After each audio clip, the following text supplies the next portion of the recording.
Justice Gavai పై దాడిని నిరసిస్తూ కరీంనగర్ జిల్లా కలెక్టరేట్ ముందు దళితుల నిరసన దీక్ష చేపట్టారు.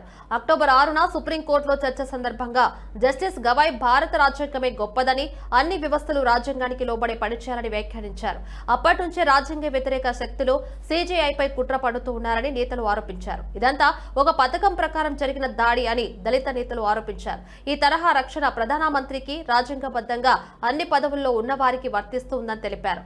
ఈ కార్యక్రమంలో నల్లల కనకరాజు, బోయినపల్లి చంద్రయ్య, కడపల విజయ్ కుమార్, సిగిరి శ్రీధర్, సుక్రుద్దీన్, గొర్రె రాజయ్య, మద్దెల రాజేందర్ తదితరులు పాల్గొన్నారు.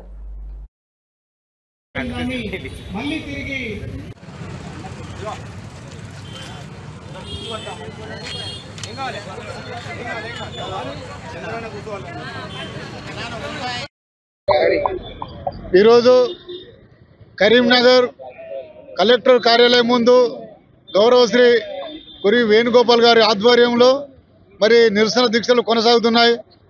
ఎందుకనగా భారత ప్రధాన న్యాయమూర్తి బిఆర్ గవాయ్పై జరిగిన దాడికి నిరసనగా ఈరోజు మేమందరం ఇక్కడ ఏకమైనాం. దళితుల జేసీ తరఫున మరి ముక్త కంఠంతో ఖండిస్తున్నాం. ఈ యొక్క దాడులకు మరి ప్రభుత్వాలు ప్రత్యేకమైన చట్టాలు తీసుకొచ్చి మరి ఇక ముందు ఇట్లా జరగకుండా చూడాలని మేము ప్రధానమంత్రి గారిని మరి కోరుతున్నాం.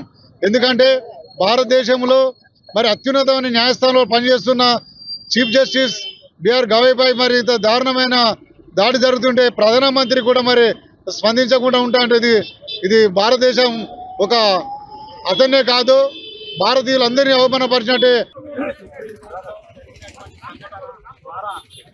ప్రధాన న్యాయమూర్తి గారిని అవమానపరిచడం అనేటువంటి కొంతమంది అభ్యర్థులు ఆలోచిస్తున్నారు. కానీ అది కరెక్ట్ కాదు. ఆ అవమానం అనేటువంటిది మీరు ఈ భారతదేశ రాజ్యాంగ వ్యవస్థను, భారతదేశ ప్రజాస్వామిక వ్యవస్థను మీరు అవమానం చేసిర్రు.